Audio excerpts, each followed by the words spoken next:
Welcome to today's Coffee and Conversation about regulatory issues facing agribusinesses. My name is Mike Terning. I am the Category and Product Portfolio Manager for Greenstone Systems, a Cultura company. A little background on regulatory issues.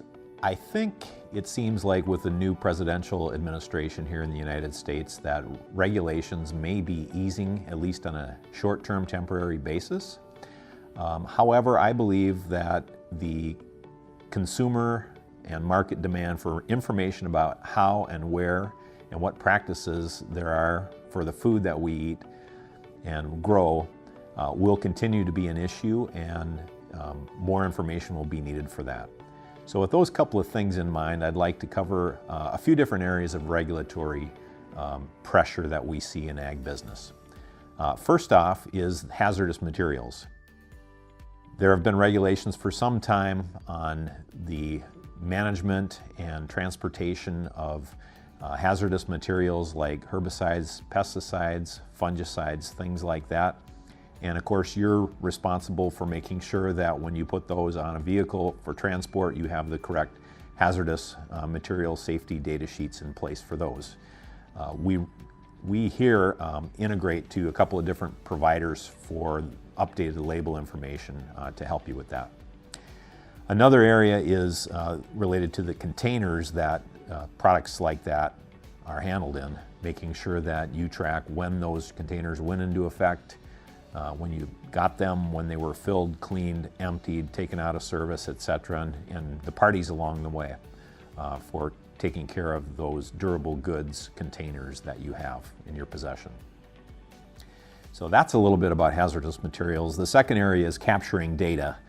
There are a couple of newer regulations out, the Food Safety Modernization Act as well as the Veterinary Feed Directive, making sure that you have the systems and the processes and people trained to be able to track that data, capture it, and use it is important.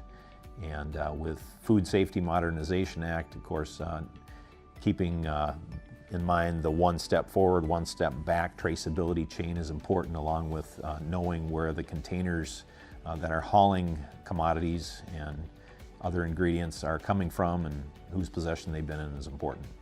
With Veterinary Feed Directive, it's making sure that you know that you've used the medicated feed prescriptions in which batches and track that, and make sure that you keep those on hand for a couple of years.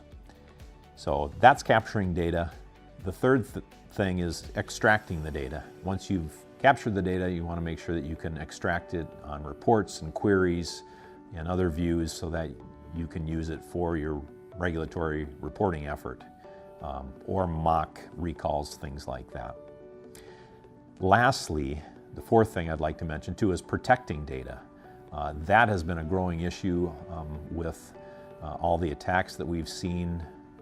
It seems like people in foreign countries and elsewhere are actually trying to get data and maliciously use it or hold it hostage for their own purposes and benefits. So protecting your data, keeping it confidential, secure, backed up, etc., is of vital importance going forward.